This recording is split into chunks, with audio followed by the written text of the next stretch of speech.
नमस्कार, मैं doctor Varun Sharma, consultant urologist, kidney transplant surgeon, NHMMI hospital Raipur. आज मैं आपसे बात करूंगा ब्लैडर कैंसर यानी मूत्राशय के कैंसर की। अगर देखा जाए तो ये दुनिया के अंदर 10वां सबसे मोस्ट कॉमन कैंसर है पुरुषों के अंदर होने वाला। अगर हमारे देश की बात की जाए तो 1 लाख में से 3 पुरुष या 2 महिलाएं इस कैंसर से ग्रसित हो सकते हैं। शुरुआती लक्षण क्या आते हैं, हम सबसे पहले इस बारे में चर्चा करेंगे। जो सबसे कॉमन लक्षण है वो है पेशाब में खून आना। अगर आपको पेशाब में लालिमा आ रही है, अगर पेशाब में खून आ रहा है या खून के थक्के निकल रहे हैं तो इसे नज़रअंदाज मत करिए। ये पेशाब की थैली यानी मूत्राशय का कैंसर भी हो सकता है। आप तुरंत ही अपने नज़दीकी जो भी चिकित्सक हैं या जो भी यूरोलॉजिस्ट हैं उनसे जाके मिलिए ताकि इसको आगे इसका डायग्नोसिस बनाया जा सके। इसके कारण क्या होते हैं, जिसके अंदर सबसे पहले मैं इस बात पे जोर डालना चाहूँगा, जो हमारे देश के अंदर बहुत ही ज़्यादा प्रचलन में है वो है धूम्रपान या तंबाकू का सेवन। पेशाब की थैली के जो कैंसर हैं उनमें से 50% से भी ज़्यादा कैंसर के अंदर उसका कारण जो होता है वो तंबाकू का सेवन या धूम्रपान करना होता है। क्योंकि हमारे देश के अंदर इसका प्रचलन काफ़ी ज़्यादा है, इसी अनुपात में ये देखा गया है कि मूत्राशय के कैंसर का इंसिडेंस यानी उसके होने की संभावना भी धीरे धीरे बढ़ती जा रही है। जब शुरुआत में आप डॉक्टर के पास जाएंगे, बताएंगे आपको पेशाब में खून आया है, आपकी जांचें की जाएंगी, जिसके अंदर सबसे कॉमन होता है सोनोग्राफी कराना। सोनोग्राफी के साथ में खून की जांच की जाएगी, पेशाब की जांच की जाएगी। सोनोग्राफी से हमको पता चलता है पेशाब की थैली में गांठ है और अगर उसके कारण कुछ कॉम्प्लिकेशंस हैं, किडनी में सूजन आ सकती है या आसपास के अंग जो होते हैं वो इन्वॉल्व हो सकते हैं, तो उसके बारे में हमको जानकारी मिलेगी।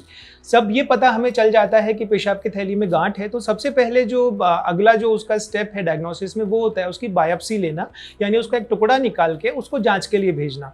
इसे हम TURBT कहते हैं यानी trans urethral resection of broiler tumour. इसके अंदर पेशाब की नली द्वारा बिना कोई चीरा लगाए हम पेशाब की थैली के अंदर जाके उस कैंसर को देख के और उसके अंदर से पीस लेके उस जांच के लिए भेजते हैं। जांच से हमको ये पता चलता है कि वो कैंसर किस प्रकार का है तथा वो मूत्राशय की जो थैली है उसकी कई लेयर्स होती हैं, तो वो कितना डीप तक गया हुआ है उसके आधार पे भविष्य में उसका इलाज डिसाइड होता है।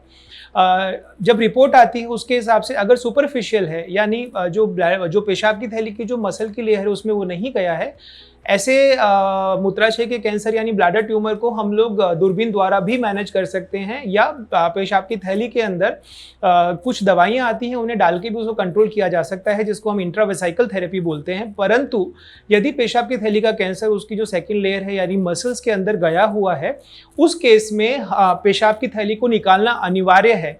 ये सुनने में बड़ा ही विचलित कर देता है, ये एक्सेप्ट करने में बड़ी तकलीफ होती है कि पेशाब की थैली को निकाल देंगे तो क्या होगा। देखिए, इसका जो समाधान है ऑपरेशन द्वारा, जो दोनों पेशाब की नलियां यूरेटर हैं जो किडनी से पेशाब को लेके आती हैं, उनको आंत का एक टुकड़ा लेके या तो एक नया रास्ता हम बाहर निकाल देते हैं जिससे पेशाब बाहर आता रहता है, अथवा ब्लैडर की थैली को पुनः दोबारा बनाया जा सकता है जो आंत होती है उसका टुकड़ा लेके, जिसको हम नियो ब्लैडर बोलते हैं।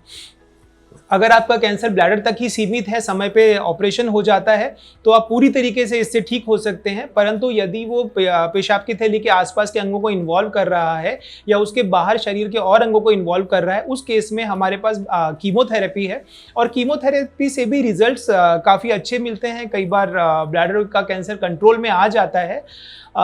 सबसे महत्वपूर्ण बिंदु ये है कि आप समय पे चिकित्सक के पास पहुंचें और आपका ट्रीटमेंट समय पे चालू कर सके। कई बार ऐसा होता है, देखा गया है, पेशाब में कुछ भी तकलीफ होती है, पेशाब में अगर खून भी आता है तो भी लोकली कुछ भी दवाई लेके एक बार उसको अगर वो ठीक हो जाता है तो भविष्य में नहीं जाते हैं। परंतु ऐसा मत करिए, ये एक बहुत महत्वपूर्ण लक्षण है। 2 बातों का हमें ध्यान रखना है, धूम्रपान से बचना है, तंबाकू का सेवन नहीं करना है, और यदि आपके पेशाब में खून आ रहा है या खून के थक्के निकल रहे हैं, तुरंत यूरोलॉजिस्ट को दिखाइए। ये पेशाब की थैली यानी मूत्राशय का कैंसर भी हो सकता है।